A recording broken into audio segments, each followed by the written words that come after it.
அது அவருக்கு யார் கொடுத்த அந்த பவர்? அந்த பவரை சுமந்திரனுக்கு யார் கொடுத்தது? ஸ்ரீதரன் விலக சொல்லி சொல்றதுக்கு யாருக்கும் உரிமை இல்லை. அவர் இராணுவ தளபதியை கணக்காளர் நாயகமாக நியமிப்பதற்கு ஆதரவாக வாக்களித்திருந்தால் அவர் பொது வழியில் பகிரங்கமாக மன்னிப்பு கோர வேண்டும் மக்களிடம். ஆனால் மக்களால் தேர்ந்தெடுக்கப்பட்டு ஒரு பிரதிநிதியை சுமந்திரன் என்ற ஒரு நரி வஞ்சகர்கள் முழுவதாக நிராகரிப்பதற்கு என்ன தகுதி இருக்கின்றது இவர்களுக்கு? அவர் சொல்றார் எனக்கு கடதம் பெரியல, இன்னொரு ஆள் சொல்றார் தாங்கள் அப்படி விளத்தவில்லை, இன்னொரு சொல்றார் அவர் தான் விளத்திட்டார்.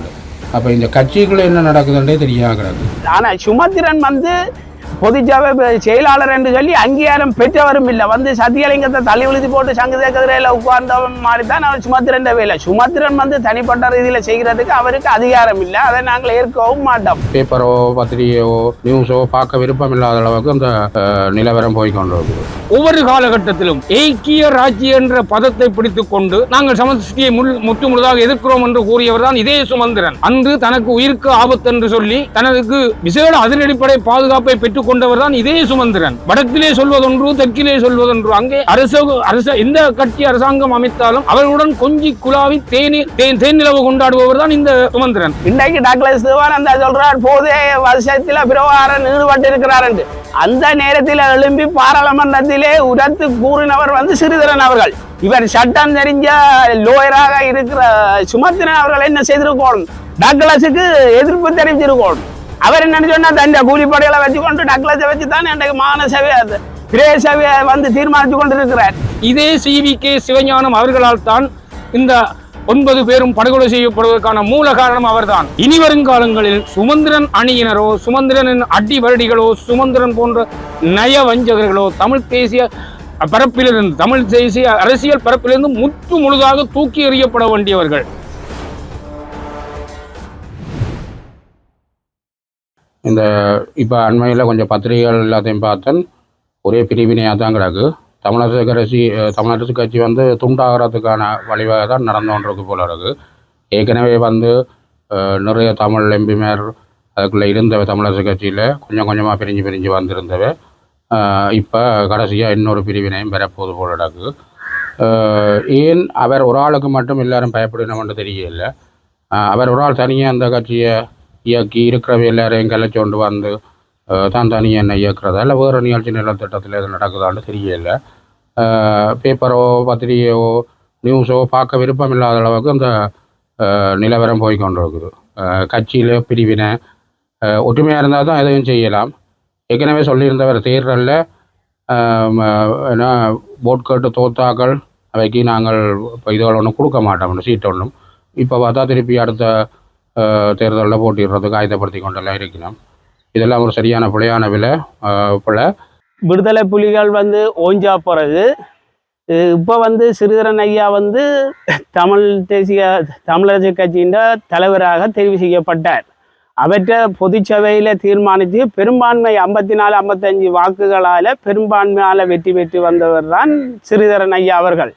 இப்போ பின்கதவால் சுமந்திரன் ஐயா என்ன செய்கிறார்னு சொன்னால் அவர் 54 ஓட்டு குறைவான ஓட்டுகளை பெற்றுத்தான் சுமந்திரன் ஐயா பொதுச்சபைக்கு பொதுச்சபையிலிருந்து வந்தவர். அவர் தேர்தல் காலத்தில் கூட மக்களுடைய செல்வாக்கால வந்தவர் சுமந்திரன் அல்ல. அவர் தேசிய பட்டியலால் வந்தவர் தான் சுமந்திரன். அடுத்த பாராளுமன்ற தேர்தல் நடக்க இன்னும் ஒரு ஆளுக்கு நடக்க வேண்டிய பாராளுமன்ற போட்டிய உரிமைகளை தட்டி பறிச்சுத்தான் அடுத்த பாராளுமன்றத்திலேயும் அவர் வந்துள்ளார். நாங்கள் உலக மக்களும் ஓட்டு போட்டு அவரை வெற்றி பெற வச்சது தமிழனுடைய உரிமைகளை பேணவன் மன்றத்துக்காக. இன்றைக்கு வன்னியில் எத்தின போராளிகள் உயிர்களை செய்திருக்கிறார்கள், பொதுமக்கள் இழந்திருக்கிறார்கள். இன்றைக்கு அரசியல் கைதிகள் சிறையிலே அடைக்கப்பட்டுள்ளார்கள். இப்படியான பிரச்சனைகள் இருக்கும் பொழுது கூட சுமந்திரன் அவற்ற பிள்ளைகளை கூட சிங்களவர்களுக்கு தான் திருமணம் செய்து கொடுத்திருக்கிறார். அவற்ற பூர்வீகம் 5 வயதில இருந்து கூட கொழும்பத்தான் அவர் சேர்ந்திருக்கிறார். ஒழிய வன்னி நிலப்பரப்பிலேயோ யாழ்ப்பாணத்திலேயோ கிழக்கிலேயோ அவர் தமிழர் பிரதேசத்தில் குடிகொண்டு இருந்தவர் சுமந்திரன் அல்ல. கடந்த பாராளுமன்ற தேர்தலில் மக்கள் எல்லாரும் MPPக்கு வாக்களித்து 3 ஆசனத்தை நாங்கள் கொடுத்திருந்தோம். அந்த அடிப்படையில் எமது தலைமை அதை புரிந்து நாங்கள் செய்த தவறுதான் மக்கள் பாராளுமன்ற தேர்தலில் MPPக்கு 3 ஆசனங்களை கொடுத்தார்கள் என்று சொன்னார்கள். ஆனால் இன்றைக்கு அந்த மாற்றத்துக்கான தீர்வை இன்னும் எட்டப்படவில்லை. நாங்கள் தொடர்ந்தும் எங்களுடைய கட்சிக்கு உள்வீட்டு பிரச்சனையை கதைச்சு கொண்டிருக்கின்றோம். நாங்கள் அதற்காக இந்த தமிழரசு கட்சி ஆரம்பிக்கப்படவில்லை. தமிழ் மக்களுடைய தீர்வை நோக்கி பயணிக்க வேண்டும் என்றுதான் அனைவருடைய விருப்பமும். தற்போதைய தலைமைகள் என்ன செய்யணும் என்று சொன்னால் மாற வேணும். ஒரு பழிவாங்கல் இல்லாமைக்கு அனைத்து தமிழரசு கட்சியின் உறுப்பினர்களையும் ஒரே மாதிரியான பார்வையில் பார்த்து அவர்களுக்குரிய சந்தர்ப்பங்களை கொடுக்கணும். தவறு இல்லாமல் ஒருதரும் செயற்படுவதில்லை. தவறு விட்டு திருந்த வேண்டியவர்கள் அது வரவேற்கத்தக்க விடயம். ஆனால் அதுக்காக நாங்கள் தமிழரசு கட்சியில் இருக்கிற கௌரவ உறுப்பினர்கள் கௌரவ அங்கத்தவர்களை நாங்கள் வெளியில் விடுவதன் மூலம் எதிர்காலத்தில் தமிழரசு கட்சிக்கான வாக்கு வங்கி குறையத்தான் பார்க்குமே தவிர மேலோங்கி செல்வதை நாங்கள் கண்கொண்டு பார்க்க முடியாது. பார்க்க போனால் நாங்கள் இன்றைக்கு அடிமட்டத்து ஆதரவாளர்கள்.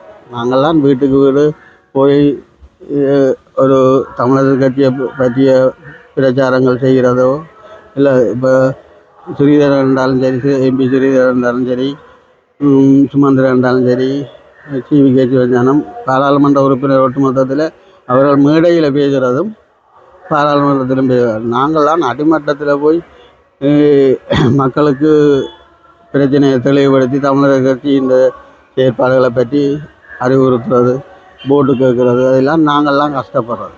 ஆனால் பதவிக்கு ஆசைப்பட்டு இன்றைக்கு தமிழரசு கட்சி இருக்கிற இடமில்லாமல் போகிற நிலைமைக்கு வந்துடுறது காரணம் இப்போ புதிதாக இருக்கிற தலைமைகள், அங்கீகரிக்கப்படாத தலைமைகள் தான் காரணமாக இருக்கும் என்று நான் நினைக்கிறேன். மக்கள் தான் நினைக்கிறார்.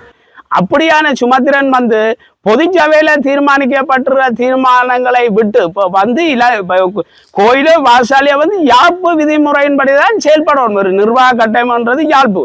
இன்றைக்கு சுமந்திரன் படித்தவர், சட்டம் தெரிஞ்சவர், ஜனாதி சட்டத்தரணி என்று சொல்லுற சுமந்திரன் என்ன சொல்றாண்டா, தமிழரசு கட்சியின் யாழ்ப்பு விதிமுறையின்படி இவர் செயல்படுறாரு இல்லை.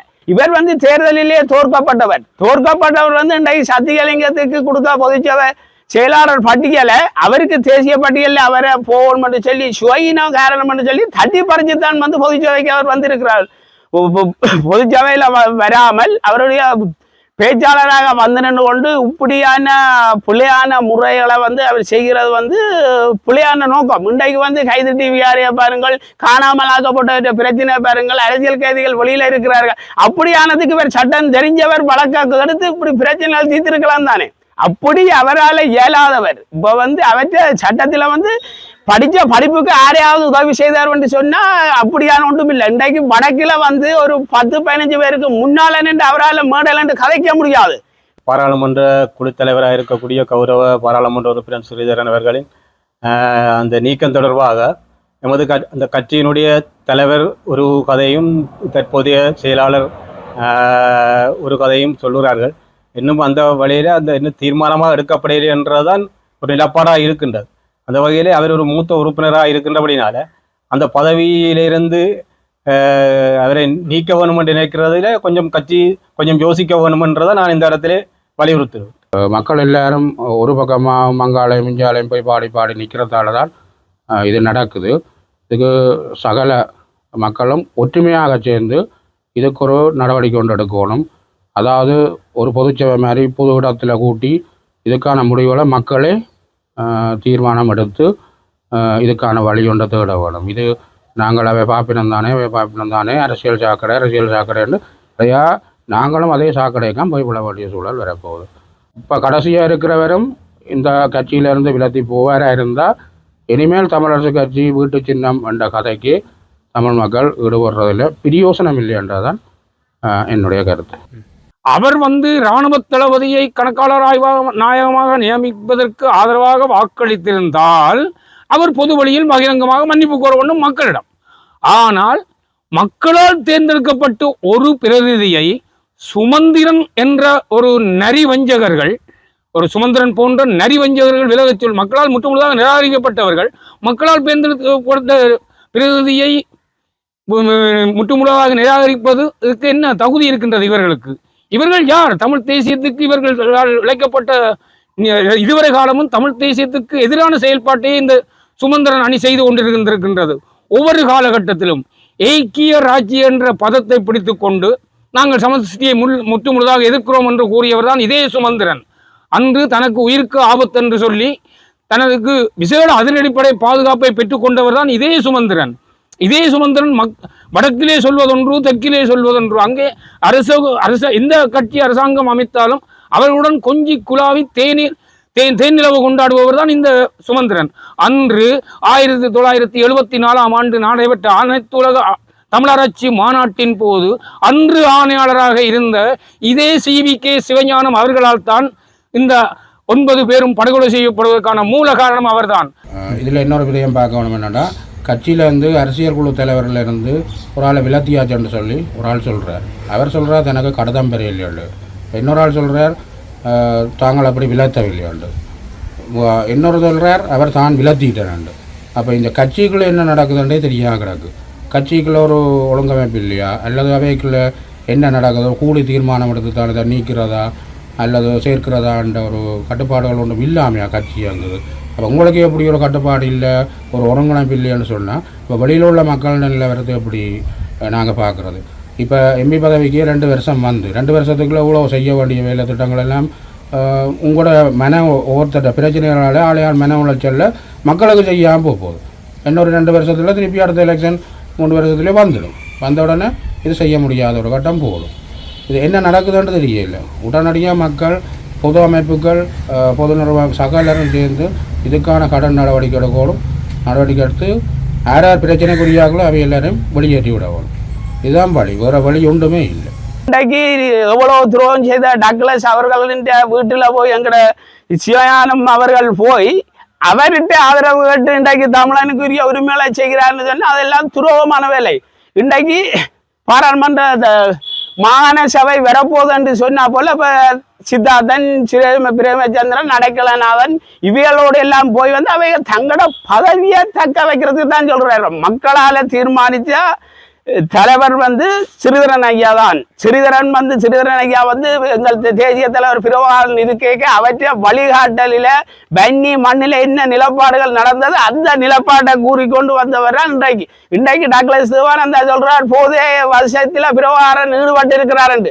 அந்த நேரத்தில் எழும்பி பாராளுமன்றத்திலே உரத்து கூறினவர் வந்து ஸ்ரீதரன் அவர்கள். இவர் சட்டம் தெரிஞ்ச லோயராக இருக்கிற சுமந்திரன் அவர்கள் என்ன செய்திருக்கணும், டக்ளஸுக்கு எதிர்ப்பு தெரிவிச்சிருக்கணும். அவர் என்னன்னு சொன்னா தன் கூலிப்படைகளை வச்சுக்கொண்டு டக்ளஸை வச்சு தான் இன்றைக்கு மாகாண சபை பிரதேச சபையை வந்து தீர்மானித்து கொண்டு இருக்கிறார். அது அவருக்கு யார் கொடுத்த அந்த பவர்? அந்த பவரை சுமந்திரனுக்கு யார் கொடுத்தது? ஸ்ரீதரனை விலக சொல்கிறதுக்கு யாருக்கும் உரிமை இல்லை. ஏனென்றால் ஸ்ரீதரன் தான் இன்றைய தமிழரசு கட்சியில் ஒரு மக்களால் கூடுதலான வாக்குகளை பெற்று ஒரு ஒரு பாராளுமன்ற உறுப்பினர் என்று சொன்னால் ஸ்ரீதரன் ஒரு ஆள் தான். அவர் தான் மக்கள் மத்தியில் பார்க்கக்கூடிய இருக்குது. டிவியில் என்னென்ன தொலைக்காட்சியில் எதில் பார்த்தாலும் மீடியாக்களில் பார்த்தாலும் பாராளுமன்றத்தில் உரத்து கதைக்கு தமிழ் மக்களோட பிரச்சனையை தீர்க்கிறதுக்கு தமிழ் மக்களோட பிரச்சனையை சொல்லுறாருன்னு சொன்னால் அது ஸ்ரீதரன் ஒரு ஆளை தான் இருக்கும். அந்தந்த அனுமதியை அவர் மறுத்தபடியால், யாழ் வீரசிங்கம் மண்டபத்தில் அனுமதியை மறுத்தபடியால் தான் அங்கே முற்றவழியில் அந்த இது நடத்தக்கூடிய ஒரு சூழ்நிலை வந்தது. அதனால் தான் இந்த 9 பேரும் படுகொலை செய்யப்பட்டார்கள். இதை முற்று முழுதாக மறந்து இன்று போலி தமிழ் தேசியத்தை போர்த்தி கொண்டு தமிழ் மக்களை தூண்டிவிட்டு அதிலே குளிர்காய நினைக்கின்றார்கள். எந்த காரணத்தை கொண்டும் தமிழ் மக்கள் சற்று விழிப்படைந்திருக்கின்றார்கள் இவர்களை பற்றிய உண்மை தெரிந்த பின்னர். எனவே இனி வருங்காலங்களில் சுமந்திரன் அணியினரோ, சுமந்திரனின் அடி வருடிகளோ, சுமந்திரன் போன்ற நய வஞ்சகர்களோ தமிழ் தேசிய பரப்பிலிருந்து, தமிழ் தேசிய அரசியல் பரப்பிலிருந்து முற்று முழுதாக தூக்கி எறியப்பட வேண்டியவர்கள். ஸ்ரீதரன் ஐயாவுடைய முடிவுகளை வந்து பொதுச்சபையில் தீர்மானிக்கணும். அவர் வந்து குற்றம் விளைவிச்சிருக்கிறாரோ அவரோட நடவடிக்கை புள்ளி என்று சொல்லி பொதுச்சபையில் விட வேணும். பொதுச்சபையில் அவருக்கு ஒரு விசாரணை ஒன்று வச்சு விசாரணையில் வந்து அவர் புள்ளியானவர் என்று சொன்னால் நாங்கள் தமிழ் மக்கள் ஆகிய நாங்களே வெறுக்கலாம். அப்படி இல்லை, சுமந்திரன் வந்து தனிப்பட்ட ரீதியில் 8 பாராளுமன்ற பேர் 10 பேரில் 8 பேரான் அவருக்கு அதை நாங்கள் போயிருக்கினா அந்த 8 பேரை கொண்டு அவர் வந்து தன்னிச்சையான முடிவில் செய்கிறதுக்கு இதை நாங்கள் வந்து பாரிய போராட்டத்தின் படிவில் தான் நாங்கள் இதை எடுக்கலாம். இது வந்து பொதுச்சபை இருக்குது, பொதுச்சபை வந்து எடுக்கணும். மக்கள் இருக்குது, மக்கள்லாம் நாங்கள் அவரை அனுப்பப்பட்டார்கள். மக்களால் அனுப்பப்பட்டு மக்களால் தெரிவு செய்யப்பட்டு தான் அந்த அவர் வந்து தெரிவு செய்யப்பட்டு வந்தவர். சசிதரன் அனந்தி அவர்களை கூட மக்களுக்கு குரல் கொடுத்து பெரும்பான்மை வாக்கில வந்த மாகாண சபையில் இன்றைக்கு அப்படி கதைக்கிறவ அருந்தவாளன் சாவச்சேரிய அவர்களை விரட்டி அடிச்சிருக்கிறார்கள். தேவராசா கொழும்பில் இருக்கிறவரை செய்திருக்கிறாரு, சரணமான விட்டு இருக்கிறாரு. இப்படி தமிழ் தேசியத்தை கதைக்கிற ஆட்களை எல்லாம் மீண்டும் விளத்துறாரு. இன்றைக்கு தமிழ் தேசிய கூட்டமைப்புன்னு சொல்லி பதிய சொல்லி 8-9 கட்சிகள் இருந்தும் தமிழ் அரசு கட்சிகள்னு சொல்லி அவர் தன் குடும்பம் கணக்கில் நடத்துறதுக்கு இப்போ வடக்கு மக்கள் விடுற அளவுக்கு இல்லை. வடக்கு மக்களாகி அனைவரும் சேர்ந்து என்ன சொல்றோம்னு சொன்னால் சுமந்திரனை தான் நாங்கள் வழிகேற்றோம். அவர் வந்து துரோகி. இன்றைக்கு நல்லாட்சி அரசாங்கத்தில் இருக்க எதிர்கட்சி தலைவர் பதவியை சம்பந்தனையாக கொடுத்து விட்டு தமிழர் வந்து கண்ணீர் விட்டு கொண்டு இருக்கிறார்கள். இன்றைக்கு வந்து கவலையில காணாமல் போன ஆக்கள் கையிழந்தோ கால் இழந்தவர்கள் இருக்கும் பொழுது எதிர்கட்சி தலைவரிலிருந்து சுதந்திரத்துக்கு என்ன செய்திருக்கிறார்? சிங்க கொடியை தூக்கி காட்டி கொண்டு இருந்திருக்கிறார் உலகத்துக்கு. அவர் அப்படி செய்ய வழிகாட்டினது வந்து சுமந்திரன். அப்படி சுமந்திரனான எளிய போக்கிலித்தனமான இப்படியான துரோகமான இதுகளை நாங்கள் ஏற்க மாட்டோம். அவர் இப்ப வந்து சிறிதரன் ஐயா வெல்லுவரோ சுமந்திரன் வெல்லுவரோன்னு சொன்னா மக்களுக்கு பொது வாக்கெடுப்புல விட சொல்லுங்க. அவருக்கு ஒரு வாக்கு கூட விடாது இன்றைக்கு. அப்படி வாக்கு தமிழருக்கு இது இல்லாதவர் தான் சுமந்திரன் அவர்கள்.